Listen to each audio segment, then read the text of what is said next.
అనుకూలత ఉన్న వారు ఎవరైనా ఒకరు స్పష్టంగా చదవాలని తెలియచేస్తా ఉన్నాను. చదవండి.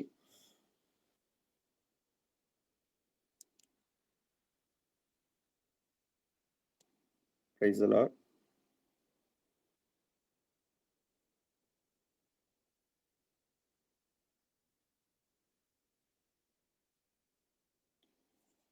నా మాటలు వినిపిస్తున్నాయండి?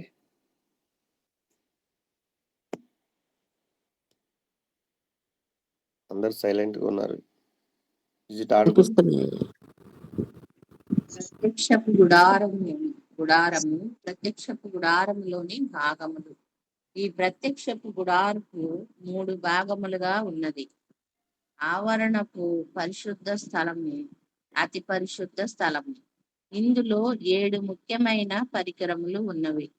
ఆవరణములో ఇత్తడి బలిపీఠము, గంగాళము, పరిశుద్ధ స్థలంలో దీపవృక్షము, సముఖపు రొట్టెల బల్ల, అతి పరిశుద్ధ స్థలములో మందసము పెట్టే కరుణాపీఠము. ప్రత్యక్షపు గుడారములోని ప్రతి విషయము యేసు క్రీస్తును మనము అనుభవించవలసినది. ఆధ్యాత్మిక అనుభవాలను, పరిచర్య విధానాలను తెలియజేయుచున్నవి. థ్యాంక్ యూ అక్క. సో ఇక్కడ మనం చూస్తే ఈ ప్రత్యక్షపు గుడారంలోని ప్రతి విషయము కూడా యేసు క్రీస్తు ప్రభుల వారిని మనము అనుభవించవలసిన ఆధ్యాత్మిక అనుభవాలను, పరిచయ విధానమును తెలియజేస్తా ఉందన్న విషయాన్ని మీకు తెలియజేస్తా ఉన్నా.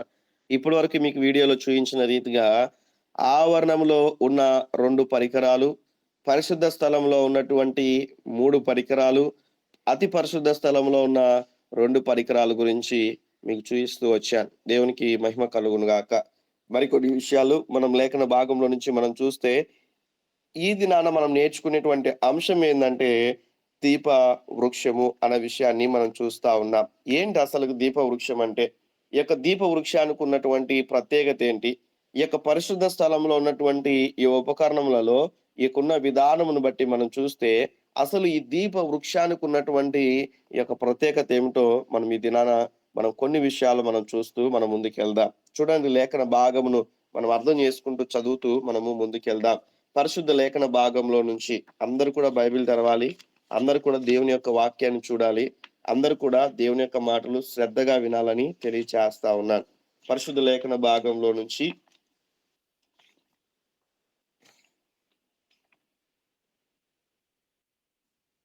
నిర్గమకాండము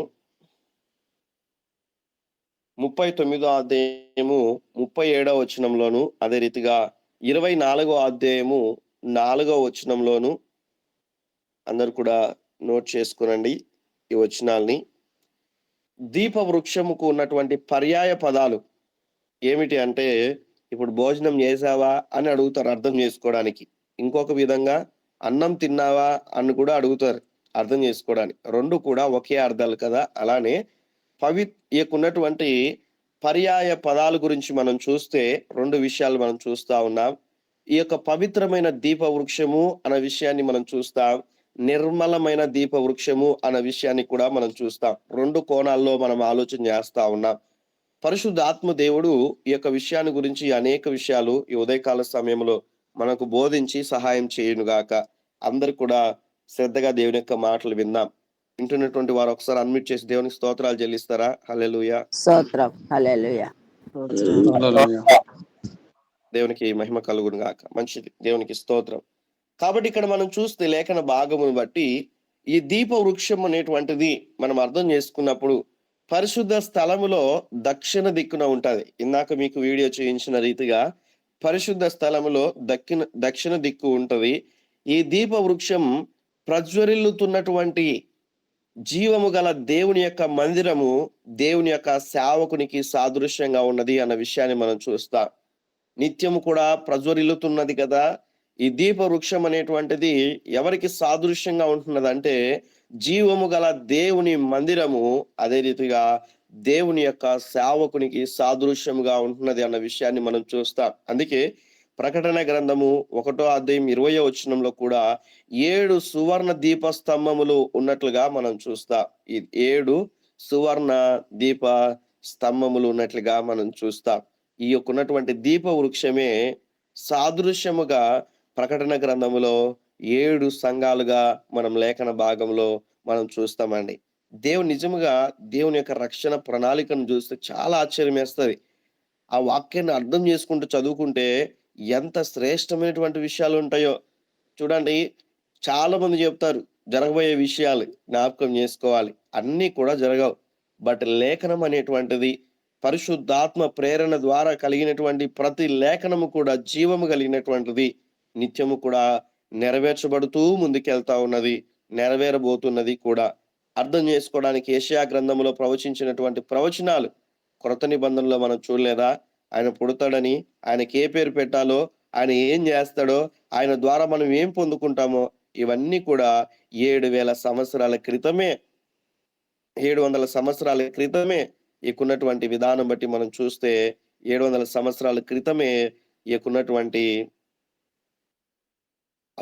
వ్రాయబడినటువంటి విధానం బట్టి యెషయా గ్రంథంలో ముందుగానే లిఖితమైనట్లుగా మనం చూస్తాం. ఇలా లేఖన భాగాల్ని మనం చూస్తూ మనం ముందుకెళ్ళినట్లయితే 7 సంఘాలకు సాదృశ్యముగా మనము చూస్తా ఉంటున్నాం. ప్రియమైన దేవుని బిడ్డలారా, ఇక ఉన్నటువంటి దేవుని యొక్క మాటలో ఉన్నటువంటి అర్థాన్ని మనం చూస్తూ మనం ముందుకెళ్ళినప్పుడు చూడండి, లేఖన భాగంలో వ్రాయబడినటువంటి యొక్క విషయాల్ని మనం జ్ఞాపకం చేసుకున్నప్పుడు పరిశుద్ధ లేఖన భాగంలో నుంచి నిర్గమాకాండం అందరూ కూడా బైబిల్ తెరిచి ఈ యొక్క మాటలు నేర్చుకోవాలని ప్రభు పేరిట మనవి చేస్తా ఉన్నారు. ఈ యొక్క ఉన్నటువంటి ఈ యొక్క బంగారం అనేటువంటిది ఈ యొక్క మేలిమి బంగారుతో చేయబడినటువంటిదండి.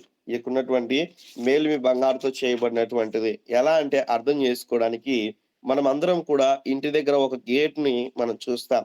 ఇంట్లో ఉన్నటువంటి వారికి ఏదో ఒక గేట్ ఉంటది ఖచ్చితంగా, లేకుంటే కిటికీనే చూడొచ్చు. ఆయనకున్నటువంటి గేటు కానీ కిటికీ కానీ మీరు అర్థం చేసుకోవడానికి నేను తెలియజేస్తా ఉన్నాను. ఏంటంటే ఆయనకున్నటువంటి ఈ మాటను బట్టి ఎప్పుడైతే ఆయనకున్నటువంటి గేటు ఒక్కొక్క కడ్డీ సపరేట్ గా చేయబడి దాన్ని వెల్డింగ్ చేసి అతికిస్తారు. అది గేట్ అయినా లేకుంటే ఏకున్న విండో కిటికీ అయినా కూడా అలా చేస్తారు. అయితే ఈ ప్రత్యక్షపు గుడారంలో ఉన్నటువంటి ఈ యొక్క దీప వృక్షానికి ఉన్నటువంటి ప్రత్యేకత ఏమిటంటే అక్కడ ఉన్నటువంటి ఈ యొక్క దీప వృక్షం అనేటువంటిది నకసీ పనిగా చేయాలి అన్న విషయాన్ని మనం చూస్తాం. నకసీ పనిగా చేయాలి అన్నట్లుగా లేఖన భాగంలో మనకు తెలియచేస్తా ఉన్నటువంటి యొక్క విషయము అన్న విషయాన్ని మీకు తెలియచేస్తా ఉన్నారు. చూడండి, లేఖన భాగంలో నుంచి ఉన్నటువంటి ఆ మాటను మనం చదువుకుంటూ మనము ముందుకెళ్దాం.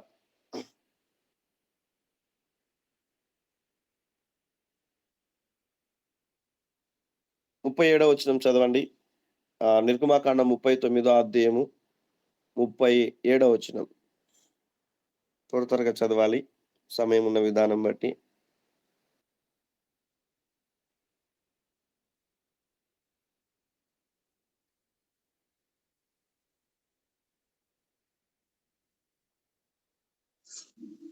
పవిత్రమైన దీపవృక్షమును సవరించి దాని ప్రదీపములను అనగా దాని ప్రదీపముల వరుసను దాని ఉపకరణములన్నిటినీ దీపము కొరకు తైలమును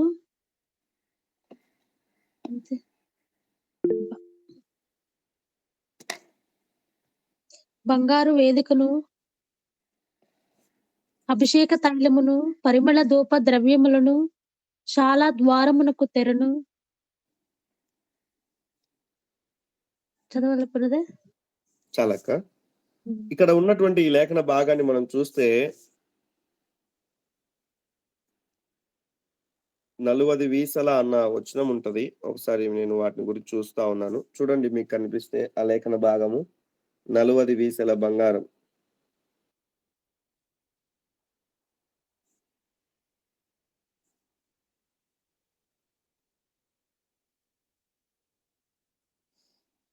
ఓకే, 25వ అధ్యాయం 39వ వచనం చదవండి.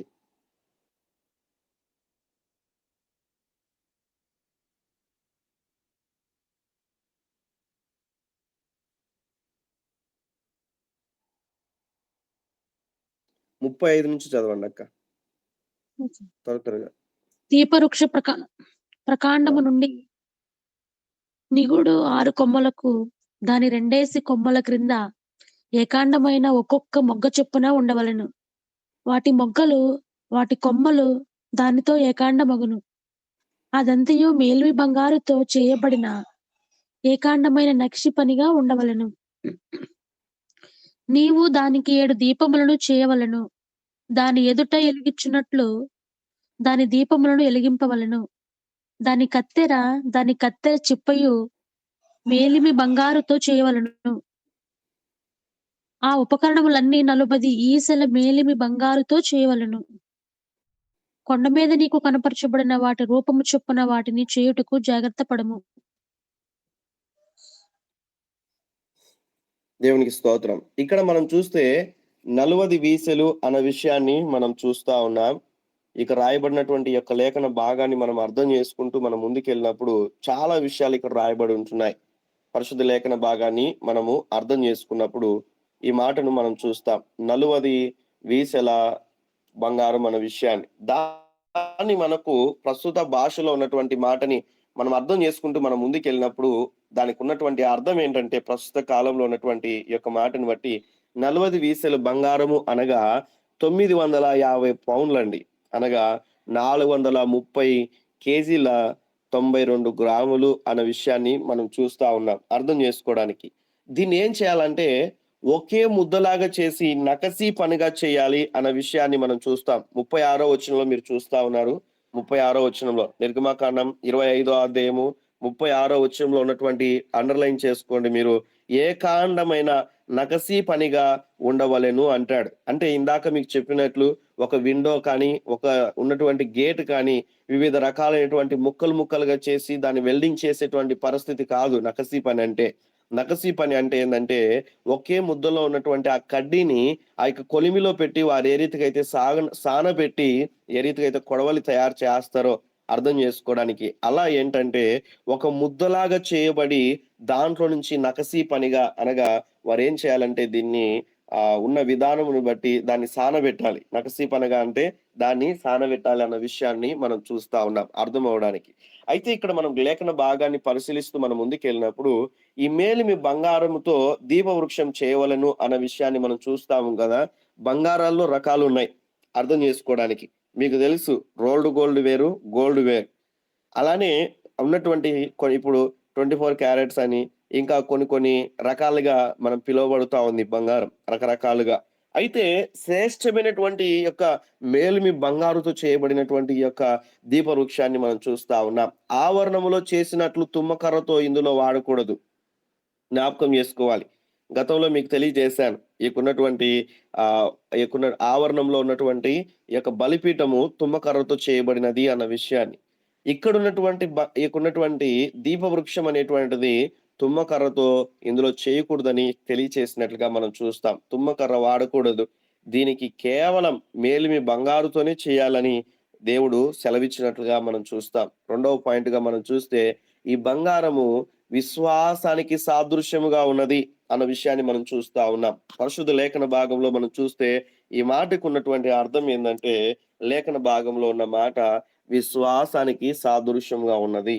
మేలిమి బంగారం అనేటువంటిది ఏంటంటే అమూల్యమైనటువంటి విశ్వాసానికి సాదృశ్యంగా ఉంది. విశ్వాసం కలిగి ఉండడం వేరు, అమూల్యమైనటువంటి విశ్వాసం కలిగి ఉండడం వేరు. జ్ఞాపకం చేసుకోవాలి. ప్రేమించడం వేరు, బహుగా ప్రేమించడం వేరు.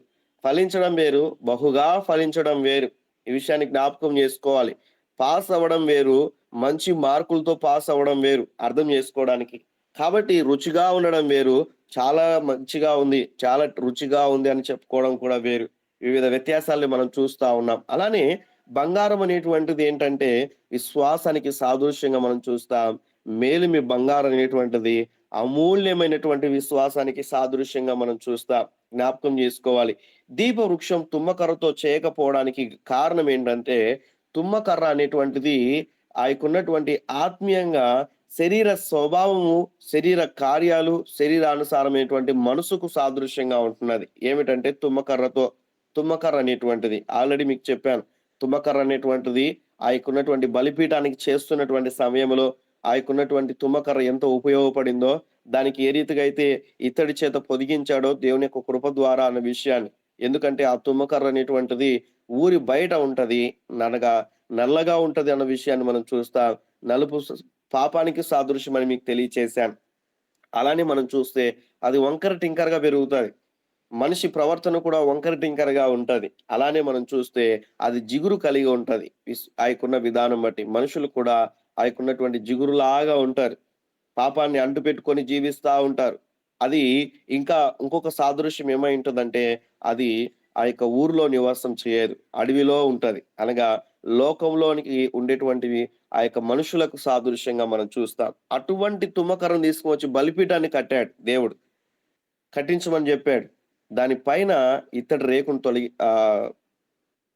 పొదిగించినట్లుగా మనం చూస్తాం అర్థం చేసుకోవడానికి. కాబట్టి ఇక్కడైతే దీపవృక్షానికి అలా లేదు. తుమ్మకర్రతో చేయబడి లేదు అన్న విషయాన్ని మనం చూస్తా ఉన్నాం. కంప్లీట్‌గా బంగారుతోనే చేయబడినట్లుగా మనం లేఖన భాగాల్ని మనం పరిశీలించుకుంటూ మనం ముందుకెళ్తా ఉన్నాం. ఈ యొక్క లేఖన భాగాన్ని బట్టి మనం చూస్తే ఎఫెసీయులకు రాసినటువంటి పత్రిక 2వ అధ్యాయము 20, 21 వచనాల్లో మనం చూస్తే క్రీస్తు యేసే ముఖ్యమైన మూలరాయి అయి ఉండగా అన్న విషయాన్ని మనం చూస్తాం. అపోస్తులను, ప్రవక్తలను వేసినటువంటి పునాది మీద మీరు కట్టబడుచున్నారు. కృత నిబంధనలో ఉన్నటువంటి మాట ఏమంటున్నాడు? క్రీస్తు యేసే ముఖ్యమైనటువంటి మూలరాయి అయి ఉండగా అపోస్తులను, ప్రవక్తలను వేసినటువంటి పునాది మీద మీరు కట్టబడుచున్నారు అన్న విషయాన్ని మనం చూస్తాం. ప్రతి కట్టడమును ఆయనతో చక్కగా అమర్చబడి ప్రభువునందు పరిశుద్ధమైన దేవాలయం ఒకటకు వృద్ధి పొందుచున్నది అన్న విషయాన్ని మనం చూస్తాం. ప్రతి కట్టడం కూడా ఈరోజు నీవు నేను మనమే ఆయనకు దేవాలయం అని దేవుని యొక్క వాక్యం సెలవిస్తా ఉన్నది అన్న విషయాన్ని మనం చూస్తాం. కొరింథీయులకు రాసిన మొదటి పత్రిక 3వ అధ్యాయం 16వ వచనంలో రాయబడి ఉంటది కదా, మీరు క్రీస్తు ఆలయమై ఉన్నారని మీరు ఎరగరా అన్న విషయాన్ని మనం చూస్తాం. ఆయన మనలో నివసించడానికి మనం ఇల్లు కట్టుకోవాలి. అనగా ఈ గృహాన్ని కట్టుకోవాలి. ఈ హృదయాన్ని కట్టుకోవాలి. దినదినము ఆధ్యాత్మిక అభివృద్ధి అనేటువంటిది ఉండాలి. ఆయన మనలో నివాసం చేయాలంటే అన్న విషయాన్ని మనం చూస్తాం. జ్ఞాపకం చేసుకోవాలి ప్రభు సన్నిధిలో. నేనొచ్చానండి మీ గృహాలకి. నేను మీ ఇంటికొచ్చిన తర్వాత కూడా మీరు వివిధ రకాలైనటువంటి పనులు చేసుకుంటూ ఉండి, నన్ను పట్టించుకోకోకుండా ఉంటే నాకు సంతోషం కలుగుతదా? చెప్పండి. నేను మీ ఇంటికొచ్చాను. మీరున్న గృహాలకు నేనొచ్చానండి. వచ్చిన తర్వాత కనీసం నన్ను పలకరీయకోకుండా, నన్ను పట్టించుకోకోకుండా, నన్ను ఏదో వచ్చిన తర్వాత అలా కూర్చోబెట్టేసి, మీ పనులు మీరు చూసుకుంటూ ఉంటే, నాతో మాట్లాడుకోకుండా, లేకుంటే నాతో ఆ యొక్కున్నటువంటి పరిస్థితుల గురించి గాని, లేకుంటే అక్కడున్న సందర్భంలో గాని, నా బాగోగుల గురించి గాని, లేకుంటే నేను వచ్చిన ఉద్దేశ్యం గురించి గాని అడక్కోకుండా ఉంటే నాకు సంతోషం అనిపిస్తదా? చెప్పాలి త్వరగా సమాధానం. అనిపించదు బ్రదర్. అనిపించదు. అనిపించదు. అలానే దేవుడు కూడా మనలో నివాసం చేస్తా ఉన్నాడు. ఆయనను పట్టించుకోకుండా, ఆయనకున్నటువంటి పరిస్థితులు మనం అడక్కోకుండా, ఆయన మనస్సును గ్రహించుకోకుండా, ఆయన చిత్తాన్ని మనం అడక్కోకోకుండా ఆయన ఉంటే ఉండనీలే, ఆయన హృదయంలో ఉన్నారన్నారు గదా అని ప్రతిరోజు కూడా ఆయనతో మాట్లాడుకోకుండా ఉన్నట్లయితే ఆయన ఎంత వేదన చెందుతాడో మన హృదయంలో ఆలోచన చేయాలి. జ్ఞాపకం చేసుకోవాలి ప్రభు సన్నిధిలో. అందుకే మనము మన అంతరంగ పురుషుని దినము కూడా ఆయనకున్నటువంటి బలపరిచేటువంటి స్థితిలో ఉండాలి. ఎలా బలపరుస్తాం అన్న విషయాన్ని మనం చూస్తే దేవుని యొక్క వాక్యము ద్వారా ఆయన మనస్సును తెలుసుకోవాలి. దేవుని యొక్క వాక్యము ద్వారా ఆయనకున్నటువంటి ఆలోచనలు తెలుసుకోవాలి. దేవుని యొక్క వాక్యము ద్వారా నీలో ఉన్నటువంటి ఆ తలాంతులు లేకుంటే నీకున్నటువంటి ఆ యొక్క ఉన్నటువంటి జీవితాన్ని ఏ రీతిగా ప్రభు కొరకు జీవింప చేయాలో నిన్ను నీవు సిద్ధపరచుకోవాలి అన్న విషయాన్ని మీకు తెలియచేస్తా ఉన్నాను. ప్రియమైన దేవుని బిడ్డలారా, ఇక్కడ మనం చూస్తే ప్రతి కట్టడము కూడా చక్కగా అమర్చబడి ఆత్మీయ జీవితాన్ని కూడా చక్కగా కట్టుకోవాలండి. ఆత్మీయ జీవితాన్ని కూడా చక్కగా కట్టుకోవాలి. కొంతమంది చూస్తాం. ఆలోచన చేయండి. వ్యక్తిగతంగా మీరు ఆలోచన చేసుకోనండి. మీ యొక్క ఆత్మీయ జీవితం ఎంతవరకు కట్టబడింది? పునాదితోనే ఆపేశారా? పునాది తర్వాత గోడల వరకు వచ్చాయా? గోడల వరకు వచ్చిన తర్వాత స్లాబ్ అయిపోయిందా? స్లాబ్ అయిపోయిన తర్వాత మంచిగా పూతలు అయిపోయాయా? లేకుంటే ఎలక్ట్రికల్ వర్క్ ఇంకా పెండింగ్‌గా ఉందా? ఇలా గృహమును మనం చూస్తాం గదా! ఎలా కట్టుకున్నారు? కొంతమంది మధ్యలోనే ఆపేస్తారు. ఎన్ని సంవత్సరాలైనా అలానే ఉంటది. మనం చూస్తా ఉంటాం ఎక్కడైనా కూడా గృహాలు. ఆలోచన చేయాలి. ఆధ్యాత్మిక జీవితం అనేటువంటిది కూడా చక్కగా కట్టుకోవాలి. ప్రభువునందు పరిశుద్ధమైన దేవాలయం ఒకటకు వృద్ధి పొందుచున్నదన్న విషయాన్ని మనం చూస్తాం. మనము ఆయనలో నివాసం ఉంటున్న ఆయన మనలో నివాసం ఉండేటట్లుగా మనము మన కుటుంబాన్ని, మనకున్నటువంటి వ్యక్తిగత జీవితాన్ని కట్టుకోవాలి అన్న విషయాన్ని మీకు తెలియచేస్తా ఉన్నాను. కాబట్టి మనం చూస్తే మరొక కొన్ని విషయాలు మనం చూస్తూ మనం ముందుకెళ్దాం. అందుకే ఈ పేతురు ఆహ్, మొదటి పత్రిక రెండో అధ్యాయం 5వ వచనంలో మనం చూస్తే, మీరు సజీవమైన రాళ్ళ వలె ఉండి ఆత్మ సంబంధమైన మందిరముగా కట్టబడుచున్నారంటారు. సజీవమైన రాళ్ళు అన్న విషయాన్ని మనం చూస్తా ఉన్నాం. నిర్జీవమైనటువంటి రాళ్ళు కాదు. అందుకే క్రియలు లేని విశ్వాసం మృతమని దేవుని యొక్క వాక్యం సెలవిచ్చిన రీతిగా ఇక్కడ ఏ రీతిగా అయితే లేఖన భాగంలో మనం చూస్తే క్రీస్తు యేసే మూలరాయి అయి ఉండగా అపోస్తులను ప్రవక్తలను వేసినటువంటి పునాది మీద మీరు కట్టబడుచున్నారన్న వీటిగా ఇక్కడ మనం చూస్తే ప్రతి దినము కూడా నిన్ను నీవు సజీవమైనటువంటి రాళ్ళ వలె ఆత్మ సంబంధమైన మందిరముగా దేవుని యొక్క వాక్యము ద్వారా కట్టబడాలి.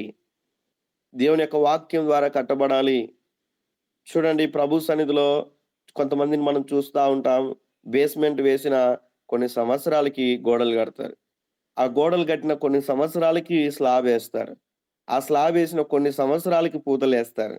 అయంతా గూడా అయిన తర్వాత కొన్ని సంవత్సరాలకి లోనికి ప్రవేశిస్తారు. అంతా ప్రాసెస్.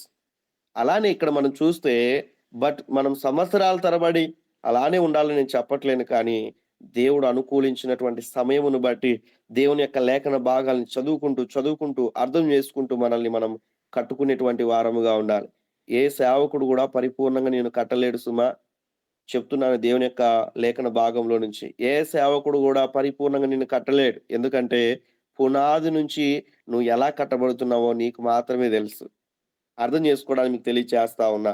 మీ ఇంట్లో ఎలక్ట్రీషియన్ వర్క్ చేసింటారు గదా! ఆ ఎలక్ట్రీషియన్ వర్క్ చేసినటువంటి ఆ వ్యక్తి చూడండి, ఏదైనా కుటుంబంలో ఆ ఎలక్ట్రీషియన్ పరంగా లేకుంటే ఆ పవర్ పరంగా ఏదైనా ప్రాబ్లమ్ వచ్చిందనుకోండి. ఆ ప్రాబ్లమ్ వచ్చినప్పుడు ఇతరుల ఎలక్ట్రీషియన్ తీసుకొనొస్తే వాడు ప్రారంభం నుంచి లైన్ ఎక్కడి నుంచి వచ్చింది? ఏ రూట్‌కెళ్ళిపోయింది? అన్ని కనెక్షన్‌లన్నీ చెక్ చేసుకోవడానికి చాలా సమయం పడతది. చాలా సమయం పడతది. అది కూడా ఫైనల్‌గా రిజల్ట్ అనేటువంటిది మంచిగా ఉంటదో లేదో తెలీదు. ఎందుకంటే ఆయనకున్నటువంటి ఇంటికి ఆ వైరింగ్ ఇచ్చింది ఆ వ్యక్తి కాదు కాబట్టి అర్థం చేసుకోవడానికి. అలానే మనం చూస్తే అర్థం చేసుకోవడానికి అదే ఎలక్ట్రీషియన్ ఎవరైతే ఆ ఇంటికి వైరింగ్ ఇచ్చాడో ఆ వ్యక్తి అనుకోండి, కరెక్ట్‌గా ఆ వ్యక్తికి తెలుసు. ఏ పాయింట్ ఎక్కడిచ్చాడు? ఏ వైర్ ఎక్కడి నుంచి పంపించాడు? ఎక్కడ మెయిన్ ఉంది? ఎక్కడ అర్త్ ఉందని అర్థం చేసుకోవడానికి. ఇంకా మీకు సులువుగా అర్థం చేసుకోవడానికి మీకొక మాట చెప్తాను. మీ అందరి గృహాల్లో కిచెన్ ఉంటది. ఆ కిచెన్‌లో ఏవి ఎక్కడుంటాయో మీకు బాగా తెలుసు. ఏవి ఎక్కడుంటాయో మీకు బాగా తెలుసు. కదండీ! ఉప్పు ఎక్కడుంటది? కారం ఎక్కడుంటది? పసుపు ఎక్కడుంటది? ఎక్కడ ఏమేమి ఉంటున్నాయో కిచెన్‌లో మీకు మాత్రమే బాగా తెలుసు. అలానే బంధువులొచ్చారనుకోండి, వాళ్ళేదైనా కూడా కావాలనుకోండి వంట చేసే సమయంలో, ఆళ్ళకి వెంటనే అర్థమైపోదు. వెంటనే వాళ్ళు ప్రతి దానికి పిలుస్తా ఉంటారు. ఉప్పెక్కడుంది? పసుపెక్కడుందని అర్థం జేసుకోడానికి. ఎందుకో తెలుసా? వాళ్ళు ఎక్కడ ఏమి అమర్చబడి ఉంటున్నాయో వాళ్ళకి తెలీదు. ఎందుకంటే, అమర్చుకున్నది మీ గృహంలో ఉన్న మీరే కాబట్టి. ఆత్మీయ జీవితంలో కూడా ఏ సేవకుల ద్వారా కానీ, ఏ సేవకురాల ద్వారా కానీ, ఏ విశ్వాసుల ద్వారా కానీ పరిపూర్ణంగా మీరు కట్టబడలేరు. కేవలము దేవుని యొక్క వాక్యము ద్వారా మీరు ఆ వాక్యాల్ని విని మీరు అప్లై చేసుకొని మీరు కట్టుకోవాలి అన్న విషయాన్ని మీకు తెలియచేస్తా ఉన్నాను. చాలా జాగ్రత్తగా ఆలకించాలి. ఎందుకంటే ఈ గృహము నీకు సంబంధించినది. దేవుడు నివాసం చేయడానికి మిమ్మల్ని మీరు కట్టుకుంటూ ఉండాలి. కొంతమంది విశ్వాసులు ఎలా ఉంటారంటే వాళ్ళు ప్రార్థన చేసుకోరు. అందరికీ ప్రేయర్ రిక్వెస్ట్‌లు ఇస్తా ఉంటారు. మా గురించి ప్రార్థన చేయండి అన్నట్లుగా. ఆలోచన చేయాలి. ఆత్మీయంగా ఎదగడానికి ప్రార్థన చేయండి అంటారు. ప్రయత్నం చేస్తే కదా ఎదిగేది. ఆలోచన చేయాలి. అందరని నేను చెప్పట్లేదు, కొంతమంది. అంటే సేవకుల పైన వారి పైన అప్పగిస్తున్నట్లుగా మనం చూస్తాం. ఇంక వారు చూసుకుంటారులే అన్నట్లుగా. అలా ఉండకూడదు కానీ ఎవరికి వారు ఆత్మీయంగా కట్టుకోవాలి. అందుకే మీరు సజీవమైన రాళ్ళ వలె ఆత్మ సంబంధమైన మందిరముగా కట్ కట్టబడుచున్నారన్న విషయాన్ని మనం చూస్తాం. కింద లేఖన భాగంలో సమయం అవుతున్నది కాబట్టి నేను స్క్రీన్ మొత్తం డిస్‌ప్లే చేశాను. రాసుకునేవారు రాసుకోండి.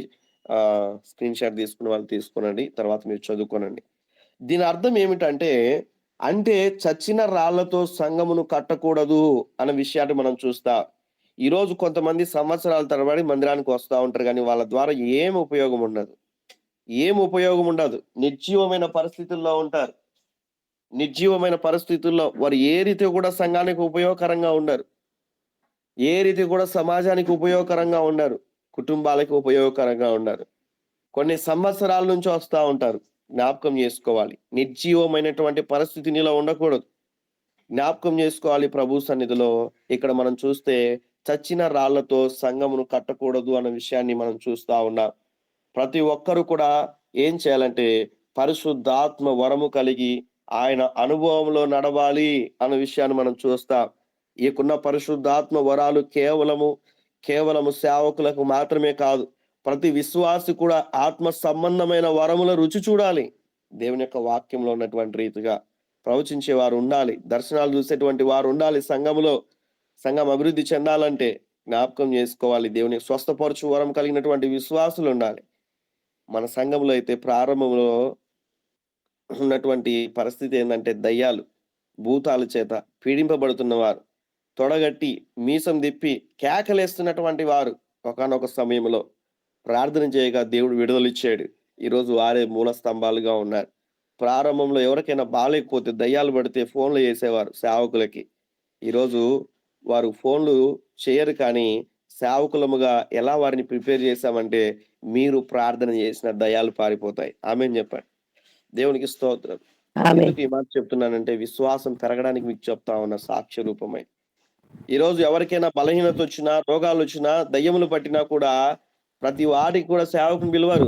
వాళ్ళు వెళ్ళి ప్రార్థన చేసినా కూడా దేవుడు అద్భుతాలు జరిగిస్తా ఉన్నాడు. దేవునికి స్తోత్రం. ఎందుకు ఈ మాట తెలియచేస్తా ఉన్నాను తెలుసా? మనం అందరము కూడా ప్రభు కొరకు పని చేసే వారముగా ఉండాలి.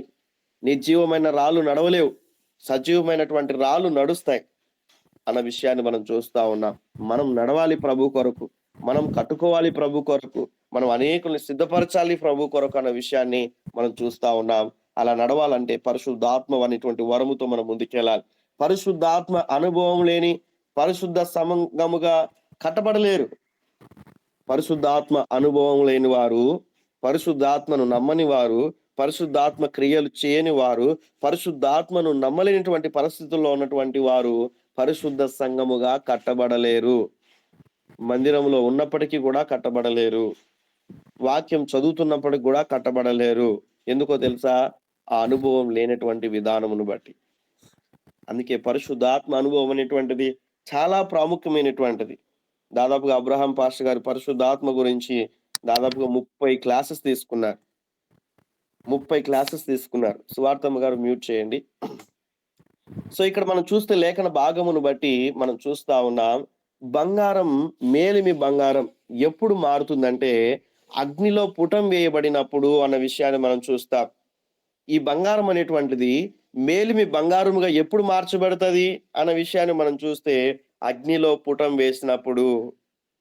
అదే విధంగా దేవుని మీద మనం చూస్తే దేవుని మీద మనం విశ్వాసం కలిగినటువంటి వారముగా దేవుని ఆత్మతో మనం ముందుకు నడిపింపబడినప్పుడు మనము కూడా విశ్వాసం కాస్త ఏమైపోతుందంటే అమూల్యమైనటువంటి విశ్వాసంగా మార్చబడుతుంది. జ్ఞాపకం చేసుకోవాలి. ఇందాకే చెప్పాను, బంగారము విశ్వాసానికి సాదృశ్యం, మేలిమి బంగారము అమూల్యమైనటువంటి విశ్వాసానికి సాదృశ్యం అన్న విషయాన్ని మనం చూస్తాం, లేఖన భాగంలో చూస్తూ వచ్చాం. కాబట్టి దేవుణ్ణి ఆత్మతో అన్న విషయాన్ని మనం దేవుని ఆత్మతో ప్రజ్వరిల్లుతారు అన్న విషయాన్ని మనం చూస్తా ఉన్నాం. మనం దేవుని యొక్క ఆత్మతో ప్రజ్వరిల్లేటువంటి వారముగా మనం ఉండాలి అన్న విషయాన్ని మనం చూస్తా ఉన్నాం. కాబట్టి ప్రేమైన దేవుని బిడ్డలారా, దేవుడు ఆయా కోణంలో దేవుడు మనతో మాట్లాడుతూ వస్తా ఉన్నాడు కదా. దేవుడు ఏదైతే మనతో మాట్లాడుతూ వస్తున్నాడో వాటిని గ్రహించేటువంటి వారముగా మనం ఉండాలని ప్రభు పేరిట మనం చేస్తా ఉన్నాను. ఈ ఉదయకాల సమయంలో మనల్ని మనం కట్టుకుంటూ దేవుని యొక్క ఆధ్యాత్మిక జీవితంలో మనం నిత్యము కూడా ప్రభువుని సేవించేటువంటి వారముగా, దేవుని యొక్క సన్నిధిలో మనం నడిచేటువంటి వారముగా మనము ముందుకెళ్లాలన్న విషయాన్ని మీకు తెలియచేస్తా ఉన్నాను. మరికొన్ని విషయాలు మనం చూస్తూ మనం ముందుకెళ్తే దేవుని యొక్క ఆత్మతో మనం కొనసాగింపబడాలి. దేవుడు తన సేవకులను విలాసవంతముగా ఉండాలని ఏర్పరచుకున్నాడు. జ్ఞాపకం చేసుకోవాలి, ఏర్పరచుకున్నాడు. ఈరోజు మనం చూస్తే సంఘంలో ఉన్నటువంటి ఆ పరిస్థితులన్నిటిని మనం చూస్తే విశ్వాసి కావచ్చు, సేవకులు కావచ్చు, ఉన్న ఆత్మీయ జీవితాన్ని ఎలా ఉపయోగించుకుంటున్నారంటే విలాసవంతముగా. అంత కంఫర్ట్ జోన్ లో ఉండాలి, మంచిగా ఉండాలి, మంచిగా తినాలి, మంచిగా నిద్రపోవాలి, మంచిగా ప్రయాణించడానికి వాహనాలు ఉండాలి, మనం చూస్తే భూ సంబంధమైన ఆశీర్వాదాలు కలిగినటువంటి వారై ఉండాలి. కానీ అందులో మిలినమైపోయి ప్రభువుకు దూరంగా ఉండేటువంటి వారముగా ఉండకూడదు. జ్ఞాపకం చేసుకోవాలి ప్రభు సన్నిధిలో. శ్రమలు కలిగితేనే అనగా అగ్ని లాంటి శోధనలు జయిస్తేనే అన్ని పరిస్థితుల్లో కూడా సమర్థవంతంగా ఉంటారు అన్న విషయాన్ని మనం చూస్తాం లేఖన భాగం బట్టి.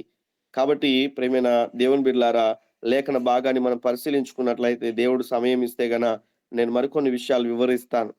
ఈ యొక్క శ్రమలు, ఈకున్న పరిస్థితులు, ఏ రీతిగా మనము ముందుకెళ్తాం, ఈ శ్రమలలో ఏ రీతిగా మనం ప్రభు కొరకు జీవించాలి, ఈ శ్రమలు ఎందుకు క్రైస్తవులకి శ్రమ పడకపోతే గన దేవుని యొక్క సన్నిధిలో క్రీస్తు వలె మనం పరలోక రాజ్యంలో సంతోషించలేం. వాక్యంలో ఉన్నటువంటి మాటలు బట్టి తర్వాత మీరు చదువుకోనండి ఈ లేఖన భాగాలను. కొరింథీయులకు రాసినటువంటి పత్రికలో, ఆ యొక్క 2వ పత్రికలో 1వ అధ్యాయం 1-7 వచనాల్లో వ్రాయబడి ఉంటది. ఆయనతో కూడా మనం కూడా శ్రమ పడాలి. ఆయన వలె మనకు కూడా ఎన్నో నిందలు వస్తాయి క్రైస్తవులకి. ఇరుగు పొరుగు వారి ద్వారా, కుటుంబాల ద్వారా, పరిస్థితుల ద్వారా, కాలేజెస్ లో, ఉద్యోగ ప్లేసెస్ లో, ఎన్నో పరిస్థితుల ద్వారా కుటుంబాల్లో ఎన్నో నిందలు వస్తాయి. జ్ఞాపకం చేసుకోవాలి. లేఖనాలను మీరు గుర్తున్నప్పుడు మీరు సంతోషిస్తారు. ఈ లోకంలో ఉన్న శ్రమలు ఎన్న తగినవి కాదని మీరు ఎరగాలి ప్రభు సన్నిధిలో అన్న విషయాన్ని మనం చూస్తా ఉన్నాం. కాబట్టి బంగారము మేలిమి బంగారముగా ఎలా ఉందో, మనం శ్రమలలో ఉన్నప్పుడు, శ్రమలను తట్టుకున్నప్పుడు విశ్వాసం అనేటువంటిది అమూల్యమైనటువంటి విశ్వాసంగా మార్పు పొంది అన్ని సమయాల్లో కూడా స్థిరత్వాన్ని, అన్ని పరిస్థితుల్లో కూడా తట్టుకునే సామర్థ్యం కలిగి ఉంటాం. జ్ఞాపకం చేసుకోవాలి. చూడండి, చిన్న శ్రమలు రావాలని చూడండి. నేను ఆ ఇంటర్మీడియట్ చదువుతున్న సమయంలో అనుకోకుండా నాకు సబ్జెక్ట్స్ ఫెయిల్ అయిపోయాను. డిగ్రీ సమయంలో కూడా ఫెయిల్ అయిపోయాను. నేను అనుకున్నాను, ప్రభువా నేను ఇంతగా పరిచర్య చేస్తా ఉన్నాను కదా, ఇంతగా నీ కొరకు జీవిస్తా ఉన్నాను కదా. నా ప్రార్థన అలా ఉండేది అప్పుడు. నాకన్నా చదువు రానోళ్ళు కూడా పాస్ అయిపోయారు ప్రభువా. నా పరిస్థితి ఏంటి ఇలా అయిపోయింది? ఎందుకు ఫెయిల్ అయిపోయాను? నేను ఈ యొక్క బాధను, ఈ యొక్క శ్రమను నేను ఎలా తట్టుకోగలగాలి? మరి కుటుంబంలో ఉన్న వారికి కానీ, సమాజంలో ఉన్న వారికి కానీ పరిచర్య అని వెళ్తున్నాడు కదా, ఎందుకు ఫెయిల్ అయిపోయాడు? ఎందుకు ఇట్లాంటి పరిస్థితి వెళ్ళిపోయింది? సేవకుని దగ్గరే ఉన్నారు కదా, ప్రార్థనలు చేస్తారు కదా, పరిచర్య చేస్తారు కదా అని అనుకుంటారు కదా ప్రభువా. నా బాధ ఏంటంటే నేను ఫెయిల్ అయినందుకు కాదు, అందరు ఇలా అనుకుంటారని నా బాధ. ప్రార్థన చేసుకున్నాను. దేవుడు ఆయన కలిగి ఉన్న ప్రణాళికలు దేవుడు నెరవేర్చాడు. ఆ యొక్క డిగ్రీ సమయంలో ఎందుకు సబ్జెక్ట్ పోయిందో నాకు తెలియదు, కానీ దేవుని యొక్క ప్రణాళిక అనేటువంటిది నా లైఫ్ లో టర్నింగ్ పాయింట్. అది దేవుని యొక్క సన్నిధిలో. ఎందుకంటే ఎంతో బాధలో ఉన్నటువంటి నా పరిస్థితిని, ఎంఎస్సిలో సీట్ వచ్చింది, ఇక్కడేమో సబ్జెక్ట్ మిగిలిపోయింది. ఎంత బాధాకరం పరిస్థితి. వారం రోజులు నేను సరిగా లేను, మైండ్ సరిగా లేదు. వారం రోజుల నుంచి ప్రార్థన. దేవుని యొక్క సన్నిధిలో దేవుడు జవాబిచ్చాడు. దేవుడు ఒక స్థలానికి తీసుకెళ్ళాడు. అక్కడ నన్ను రూపాంతరం చేశాడు. దేవుని ప్రణాళికలు నాపైన ఏమున్నాయో దేవుడు చూయించాడు. దేవుడు దర్శనాలు ఇచ్చాడు. దేవుడు ప్రవచనాలు ఇచ్చాడు కొంతమంది సేవకుల ద్వారా.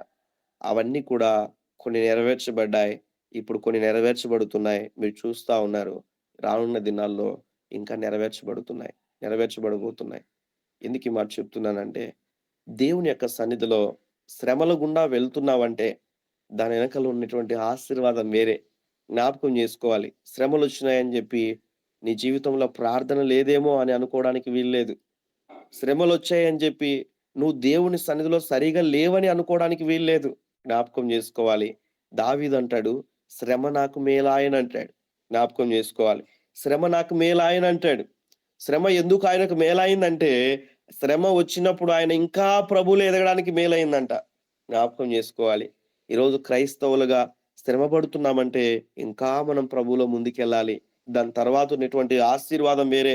ఎంతో మంది అంటూ ఉండవచ్చు, ఇన్ని సంవత్సరాలుగా దేవుని మందిరానికి వెళ్తున్నావే, ఎందుకు ఇంకా వివాహం అవ్వలేదు? ఇన్ని సంవత్సరాలుగా దేవుని యొక్క మందిరానికి వెళ్తున్నావే, ఎందుకు ఇంకా గృహం కట్టబడలేదు? ఇన్ని సంవత్సరాలుగా దేవుని మందిరానికి వెళ్తున్నావు కదా, ఎందుకు ఉద్యోగం రాలేదు?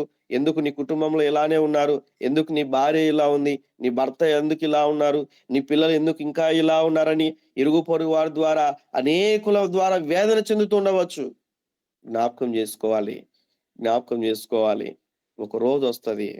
ఆ రోజు ప్రభువు ఆ శ్రమల్లో ఉన్నటువంటి సంతోషాన్ని మీకు చూయిస్తాడు. శ్రమలలో ఉన్నటువంటి సంతోషాన్ని నీకు చూయిస్తాడు. జ్ఞాపకం చేసుకోవాలి. జ్ఞాపకం చేసుకోవాలి. ప్రభువుని ఎరగనప్పుడు నా శరీరమంతా కూడా రోగమే. ప్రతిరోజు కూడా దుఃఖమే. ప్రతిరోజు కూడా బాధే. ఒకరోజు వచ్చింది టర్నింగ్ పాయింట్ నాకి. ప్రభువులో ఆనందించేటువంటి సమయం. ఆ రోజు నుంచి ఈ రోజు వరకు ప్రభువులో ఆనందిస్తా ఉన్నాను. ఎందుకు ఈ మాట చెప్తున్నానంటే, ప్రతి దానికి కూడా దేవుడు సమయాన్ని నిర్ణయించాడు. అయితే నేను మనం చేయవలసినటువంటి విధానం ఏందంటే, ప్రభువునందు విశ్వాసం ఉంచి మనం వెనక్కి వెళ్ళిపోకుండా ప్రభు యొక్క సన్నిధిలో ముందుకెళ్ళాలన్న విషయాన్ని మీకు తెలియచేస్తా ఉన్నాను. మరికొన్ని విషయాలు మనం చూస్తూ మనం ముందుకెళ్తే సమయం అవుతున్నది. ఇక్కడ మనం చూస్తే పేతురు రాసినటువంటి మొదటి పత్రిక 1వ అధ్యాయం 7వ వచనములో నశించిపోవు సువర్ణము అగ్ని పరీక్షల వలన శుద్ధిపరచబడుచున్నది కదా. అవును కదా. దానికంటే అమూల్యమైనటువంటి మీ విశ్వాసము ఈ శోధనల చేత పరీక్షకు నిలిచినదై మహిమయు ఘనతయు కలుగుటకు కారణమగును.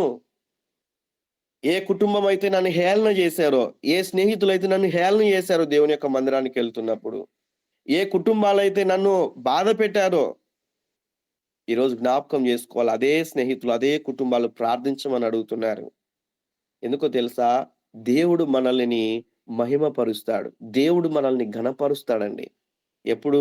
శోధనలు వచ్చినప్పటికి కూడా ప్రభు కొరకు జీవించగలిగితే, శోధనలు వచ్చినప్పుడు కూడా ప్రభు సన్నిధిలో ప్రభు కొరకు జీవించగలిగితే అన్న విషయాన్ని తెలియజేస్తా ఉన్నాను. జ్ఞాపకం చేసుకోవాలి ప్రభు సన్నిధిలో. అదే రీతిగా మనం చూస్తే చివరి పాయింట్ గా చివరి లైన్ లో సేవకునికి విశ్వాసికి ముఖ్యంగా ఉండేటివి శోధనలు, శ్రమలు.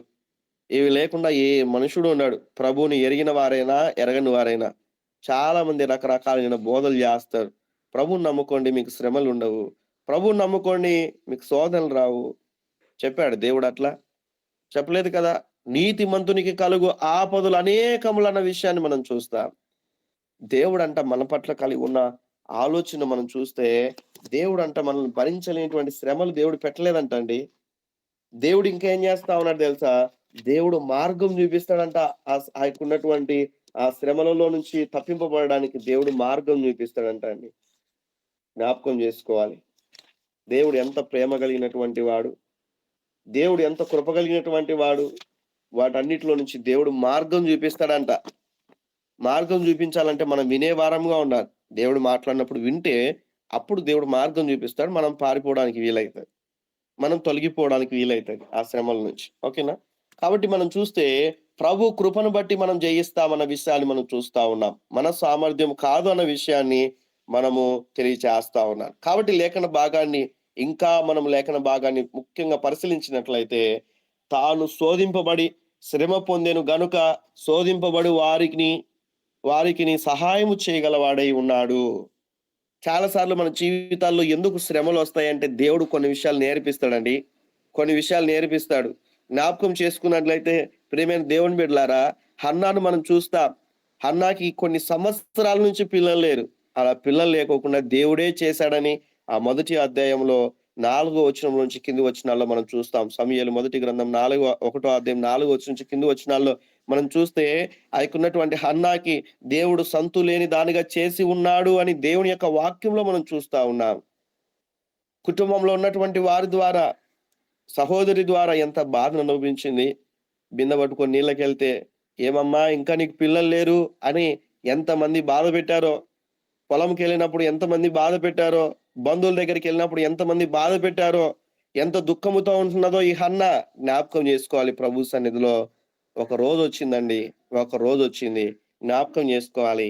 ఈరోజు జ్ఞాపకం చేసుకున్నట్లయితే ఆమె సాక్ష్యం వినిన వారు ఎంతమందికి హోప్నిస్తా ఉంది. పిల్లలు పుట్టరండి అని చెప్పినటువంటి డాక్టర్సే ఆశ్చర్యపోయేటువంటి రీతిగా దేవుడు కార్యములు జరిగించలేదా? జ్ఞాపకం చేసుకోవాలి. ప్రభు సన్నిధిలో దేవుడు ప్రతిదానికి కూడా సమయం ఇస్తాడు. జ్ఞాపకం చేసుకోవాలి. అబ్రహాం కూడా మనం చూస్తే వాక్యంలో స్పష్టంగా తెలియజేస్తా ఉంది. పరిశుద్ధంగా మనం ఆలోచన చేస్తే, ఇంకా ఉన్నటువంటి శారాకు ఏ రీతి కూడా సోర్స్ లేదు. శరీర ధర్మము చొప్పున పరిశుద్ధంగా ఆలోచన చేద్దాం. ఏ రీతిగా కూడా సోర్స్ లేదు. ఇంకా దేవుడు మాట్లాడితే శారమ్మ నవ్వింది. ఇంత వయసులో నాకు పిల్లలు కలగడమా అన్నట్లుగా నవ్వింది ఆమె. మళ్ళీ నువ్వెందుకు నవ్వుతున్నావు అంటే నవ్వలేదని అబద్ధం ఆడుతుంది. అయినప్పటికీ కూడా అది వేరే సందర్భం అనుకోండి. బట్ దేవుడు చూయించాడు. దేవుడు మళ్ళీ మాట్లాడాడు. దేవుడు ఇవ్వలేదా ఇస్సాకుని? జ్ఞాపకం చేసుకోవాలి. కొన్నిసార్లు సొంత నిర్ణయాలను బట్టి తొందరపాటు జీవితం కలుగుతూ ఉంటది. దేవుడు చెప్పినట్లుగా నడుచుకోకుండా ముందుగానే శరీర మనసు ప్రకారంగా ఆలోచన చేసి రకరకాలటువంటి ప్రయత్నాలు చేయలేదా? ఐగుప్తు దాసితో పిల్లలు కనమని చెప్పలేదా? చాలా మంది విశ్వాసులు అంతే, షార్ట్ కట్ లో వెళ్ళిపోయి త్వరగా సమాధానం రావడానికి ప్రయత్నం చేస్తా ఉంటారు. దేవుడిచ్చిన వాగ్దానాలని కొరకు ఎదురు చూసేటువంటి విశ్వాసం లేదు, ఆ యొక్క నిరీక్షణ లేదు. జ్ఞాపకం చేసుకోవాలి, ప్రభు కూడా మన పట్ల ఒక ప్రణాళిక కలిగి ఉంటాడు. ఈ హన్న అనుకునేంటది, ఎంత దుఃఖం చెందినప్పటికీ కూడా దేవుడు ఒక సమయం నిర్ణయించాడు. ఆ సమయంలో ఆమె కుటుంబానికి ఆశీర్వాదకరంగా లేని పరిస్థితి, ఆ గ్రామంలో వీధిలో ఆశీర్వాదకరంగా లేనటువంటి పరిస్థితి, ఇరుగు పొరుగు వారి ద్వారా ఎంతో దుఃఖ వేదన పొందినటువంటి స్త్రీ. జ్ఞాపకం చేసుకున్నట్లయితే ఆ యొక్క ఉన్నటువంటి తన కుమారుడు ఎప్పుడైతే పుట్టినప్పుడు కాదు కానీ సేవకుడు ఎప్పుడైతే ఆ మాట మాట్లాడాడో, దేవుడు ఎప్పుడైతే మాట్లాడాడో నాటి నుండి ఆమె దుఃఖాన్ని మానివేసింది. అట్ ది సేమ్ టైం సమూయేలును దేవుడు ఇచ్చిన తర్వాత మనం జ్ఞాపకం చేసుకున్నట్లయితే తన 12వ అధ్యాయము 1వ వచనంలో రాయబడినటువంటి మాట, సమూయేలు వృద్ధాప్యం వరకు కూడా ప్రభు కొరకు నమ్మకంగా జీవించాడు. తల నెరసినంత వరకు కూడా, తెల్లంటికలు వచ్చేసాయి, అప్పటి వరకు కూడా ప్రభువులో నమ్మకంగా ఉన్నాడు. ఈరోజు విశ్వాసులు పోయిన సంవత్సరంలో నమ్మకంగా ఉన్నట్లుగా, విశ్వాసంలో ఉన్నట్లుగా ఈ సంవత్సరంలో ఉండలేకపోతా ఉన్నారు. కొన్ని దినాలకు ఉండలేకపోతా ఉన్నారు. జ్ఞాపకం చేసుకోవాలి, ప్రతి సంవత్సరం, ప్రతి నెల, ప్రతి రోజు కూడా విశ్వాస జీవితంలో అధికంగా ముందుకెళ్ళాలి అన్న విషయాన్ని మీకు తెలియచేస్తా ఉన్నాను. జ్ఞాపకం చేసుకున్నట్లయితే ఆమె నింద కొట్టివేయబడింది, ఆమె అధికముగా సంతోషించింది. అది మాత్రమే కాదు, దేవునికి అనుకున్న రీతిగా, మొక్కుబడులు అనుకున్న రీతిగా ప్రభువుకు కుమారుని చేసింది. తర్వాత దేవుడు మళ్ళీ గర్భఫలం ఇచ్చాడు, పిల్లల్ని కనడానికి దేవుడు సహాయం చేశాడు. అయితే ఏ ఒక్క కుమారుని అయితే ప్రభు సన్నిధికి ఇచ్చిందో ఆ కుమారుని బట్టి ఆమె నష్టపడలేదు. వాగ్దానము ద్వారా పుట్టినటువంటి ఆ కుమారుని ప్రభువుకు సమర్పించింది. అతని ద్వారా దేవుడు గొప్ప కార్యములు జరిగించాడు. తన కుటుంబంలో దేవుడు గొప్పగా ఆశీర్వదించాడు, సమాజంలో దేవుడు ఆశీర్వదించాడు, రాజ్యము పరముగా కూడా దేవుడు ఆశీర్వదించాడు. జ్ఞాపకం చేసుకోవాలి ఎంత గొప్ప కార్యములు జరిగించాడో. కాబట్టి మనం చూస్తే, ఎందుకు ఈ మాట చెప్తున్నానంటే, తాను శోధింపబడి శ్రమ పొందెను గనక శోధింపబడు వారికి సహాయం చేయగలిగిన వాడై ఉన్నాడు. ఒకవేళ నువ్వు శోధింపబడకోకుండా ఉన్నట్లయితే, ఆ శ్రమల గుండా వెళ్ళకోకుండా ఉన్నట్లయితే జ్ఞాపకం చేసుకోవాలి, దేవుడు అన్నటువంటి ఆ పెయిన్ అనేటువంటిది మనకు అర్థమవుతుంది. ఇక్కడున్నటువంటి వారిలో నాకు ఒక్కరోజు కూడా పుట్టినప్పటి నుంచి నాకు జ్వరం రాలేదన్న అన్నవారు ఉన్నారా? Praise the lord. పుట్టినప్పటి నుంచి నాకు జ్వరం రాలేదన్న అన్నవారు ఉన్నారా? ఎవరైనా ఉంటే సమాధానం చెప్పండి, 10,000 ఇస్తాను నేను. ఉన్నారా? ఎవరైనా? లేరు కదా? మాట్లాడండి, అవునా కదా చెప్పండి. జ్వరం వచ్చిన వాళ్ళు దేవునికి స్తోత్రాలు చెల్లించండి ఒకసారి.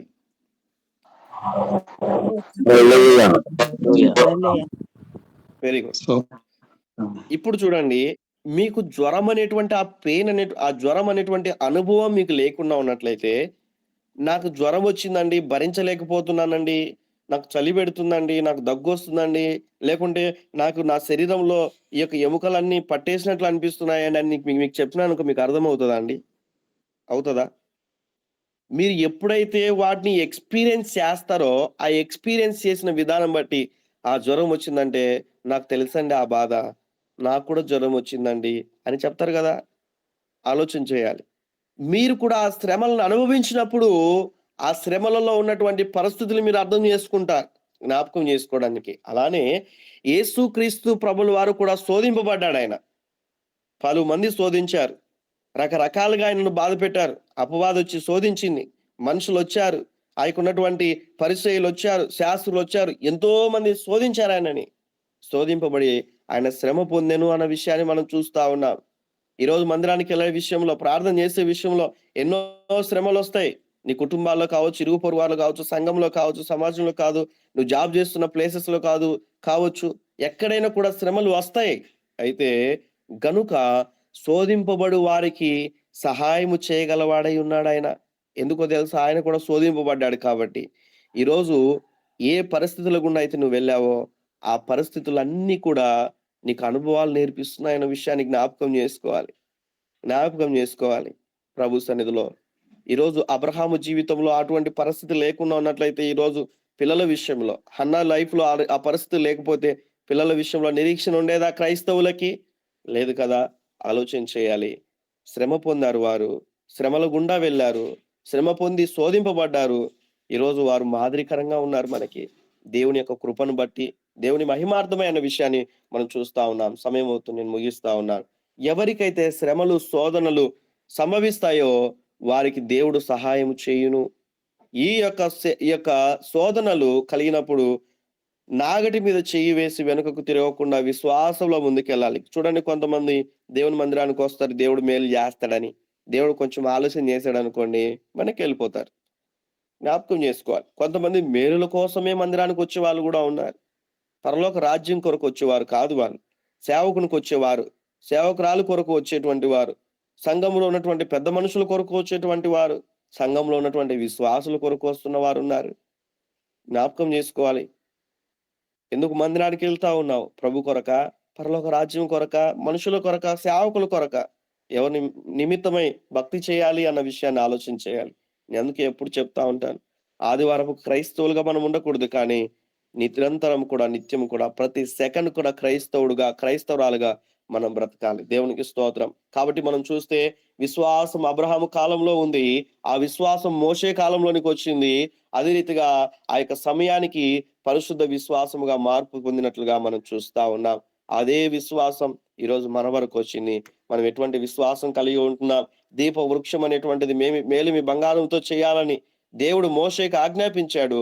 ఈ మేలిమి బంగారము అనేటువంటిది, బంగారము పరిశుద్ధ విశ్వాసానికి సాదృశ్యంగా ఉంటున్నది.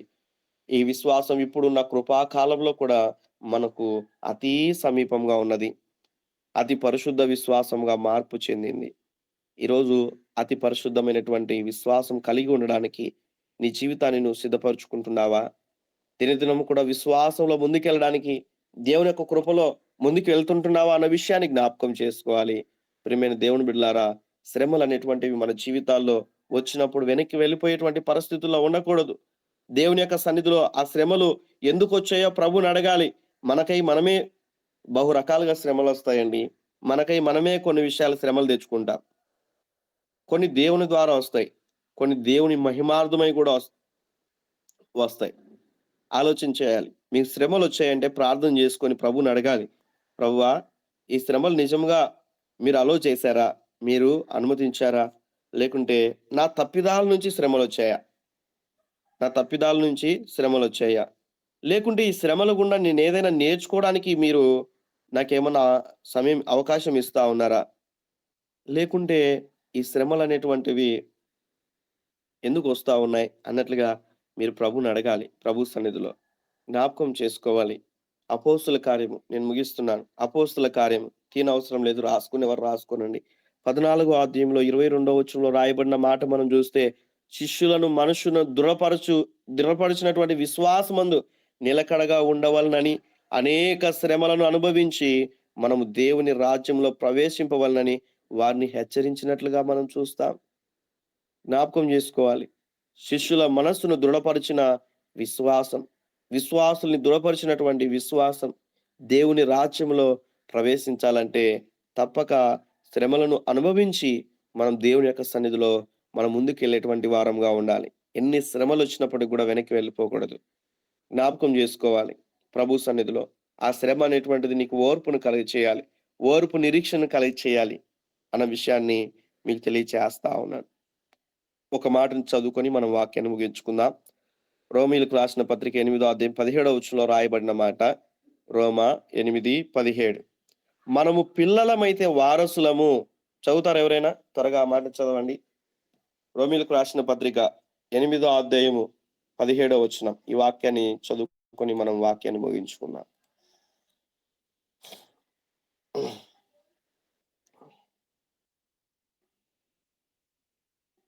రోమిలకు రాసిన పత్రిక 8:17 త్వరపడి.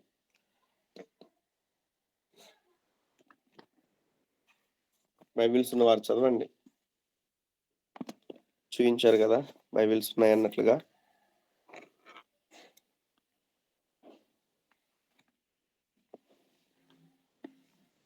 రోమిలకు రాసిన పత్రిక కనిపించలేదా అండి బైబిల్లో? మనము పిల్లలమైతే వారసులము అనగా దేవుని వారసులము, క్రీస్తుతో కూడా మహిమ పొందుటకు ఆయనతో శ్రమపడిన ఎడల క్రీస్తు తోడి వారసులము.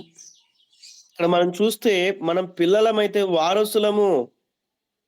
మన తండ్రి ఆయన, మనం ఆయన పిల్లలమై ఉంటున్నాం అనగా దేవుని వారసులము. క్రీస్తుతో కూడా మనము మహిమ పొందుటకు అన్న విషయాన్ని మనం చూస్తా ఉన్నాం. ఆయన మహిమపరచబడ్డాడు. ఆయనతో శ్రమపడిన ఎడల క్రీస్తు తోడి వారసులం అంటున్నాడు. జ్ఞాపకం చేసుకోవాలి. దేవుని యొక్క సన్నిధిలో ఆయన కొరకు శ్రమ పడడానికి మనం సిద్ధపడాలి. ఒక ప్రాంతంలో మేము సువార్తకి వెళ్ళినప్పుడు ఆ ప్రాంతంలో ఉన్న వారు ఎంతో మాకు వేదన కలిగి చేశారు. నేను ఒక ప్రాంతానికి వెళ్ళినప్పుడు మమ్మల్ని తరిమారండి, కొట్టడానికి ప్రయత్నం చేశారు. మరొక ప్రాంతానికి వెళ్ళినప్పుడు బైబిల్ ఆయకున్న కరపత్రాలు చించేసి పైకి ఎగరేశారు. ఎదురుగా మా టెంపుల్ ఉంది, అక్కడికి వెళ్ళి మీరు మొక్కండి అన్నట్లుగా వారు తెలియజేశారు. అయితే దేవుడు వాటన్నిటి నుంచి విడిపించాడు. జ్ఞాపకం చేసుకోవాలి. శ్రమ కలిగినా వెళ్ళాలి, ఆ గ్రామానికి వెళ్ళాలి, ఆ మనుషుల దగ్గరికి. దేవుని యొక్క వాక్యాన్ని ప్రకటించాలి, దేవుని ప్రేమను తెలియచేయాలి, దేవుని కొరకు మనం బ్రతకాలి. ఆ గ్రామంలోనికి ప్రవేశించిన అనేక మంది సేవకుల్ని కాళ్ళు చేతులు ఎరగొట్టి పంపించేశారు.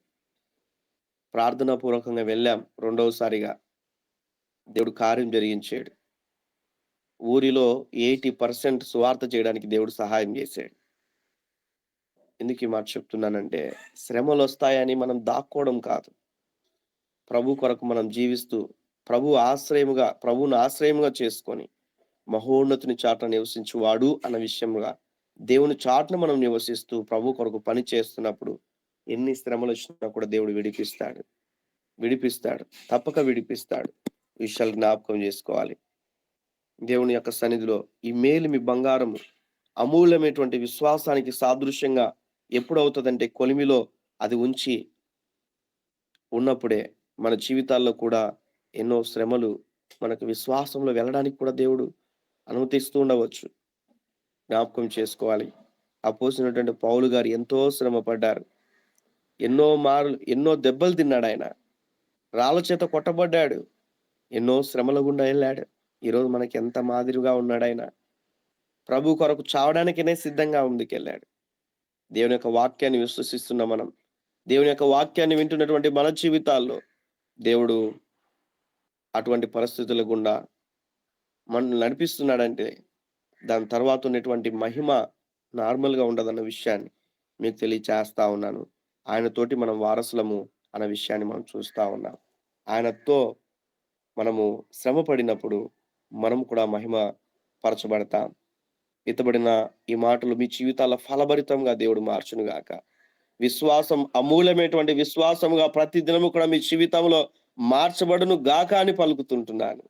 ప్రతి దినము కూడా దేవుని యొక్క సన్నిధిలో విశ్వాసములో మహిమ నుండి అధిక మహిమలోనికి ముందుకు వెళ్తూ ప్రభుకి ఇష్టమైనటువంటి వారుగా ఉంటూ సజీవమైనటువంటి రాళ్ల వలె కట్టబడుతూ ఈ దీప వృక్షం ఏ రీతిగా అయితే ప్రజ్వరిల్లుతుందో ప్రభు సన్నిధిలో మన ఆధ్యాత్మిక జీవితాలు కూడా నిత్యము కూడా అలా ముందుకు వెళ్ళడానికి ప్రభు సహాయం చేసి నడిపించును గాక. ఆమేన్. విత్తబడిన దేవుని యొక్క మాటలు బట్టి మీలో ప్రేరేపింపబడిన వారు ఒకరు ప్రార్థన చేయండి. మిగతా విషయాలు దేవుడు అనుకూలత చేసినప్పుడు వాటి గురించి నేను మీతో మాట్లాడతాను.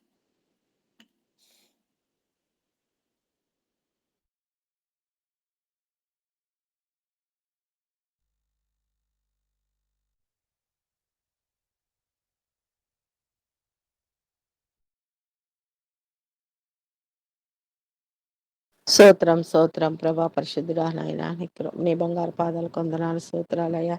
ఎస్ఐయా నా తండ్రి నాయన చక్కటి మాటలు చక్కటి వర్తమానం ప్రభా నీ దాసుల ద్వారా మాకు తెలియపరిచినందుకు విధానం బట్టి వందనాలు. అయ్యా నాయన ప్రత్యక్షం గుడారం కొరకు నా తండ్రి బలిపీఠం కొరకు నాయన అయ్యా తుమ్మ కొరకు వేసాయా తుమ్మ కర్ర కొరకు వేసాయా బంగారం కొరకు వేసాయా అయ్యా అనేకులకు మర్మలు మాకు తెలియపరిచారయ్యా నీకు వందనాలు.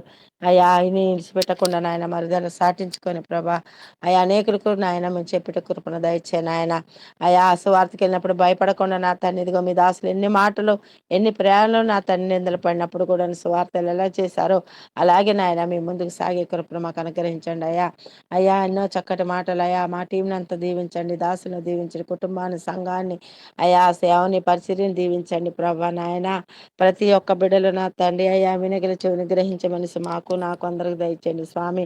మళ్ళీ రేపు పొద్దున మేము కలుసుకున్నంత వరకు మాకు కాపుదల కరించి సజీవిని మీరు అక్కడ కాసి కాపాడండి నాయన. అయ్యా కొన్ని పాటలు పాడుకొని ఉన్న మహిమ పొంది ఉన్నారు అయ్యా, వాక్యాల మహిమ పొంది ఉన్నారు ప్రభా. ప్రారంభం నుంచి ముగింపు వరకు మీరుండి నాయన ప్రత్యక్షమైన మాటలు నాయన మరుదాలు నా తను ఎంతో చక్కటి మాటలు వర్తమానాల మరుదాలు నాయన సిద్ధపరచుటకు కృపణ దయచేయ్యా. అయ్యా సహాయం చేయండి అయ్యా. మరి ప్రభా నా తండ్రి ఈ మీటింగ్లో ఎంతమంది దైవజనులు వచ్చిన ఆయన మాకు మరి ప్రభా నాయన ఆయన వాక్యాలు చెప్తున్నారయ్యా. అటు దైవజనులు అందరినీ మీరు దీవించండి. జీజస్ అయ్య గారికి అయ్యా, నోపాల్ గారికి అయ్యా, బిన్ని సార్కి అయ్యా, అయ్యా అబ్రాహం గారికి, రాజేష్ గారికి అయ్యా, అయ్యా స్వర్ణమ్మ గారికి, మరియమ్మ గారు అందరికి వారందరందరి సేవని సంఘాలని కుటుంబాన్ని పేరు పేరు పేరు మీరు దీవించండి ప్రభా. అయ్యా నా తండ్రి నాయన మా ప్రార్థన ఆలకించి సహాయం చేయమని యేసయ్య పరిశుద్ధ నామమున అడుగుతున్నాను తండ్రి, ఆమేన్. ఆమేన్.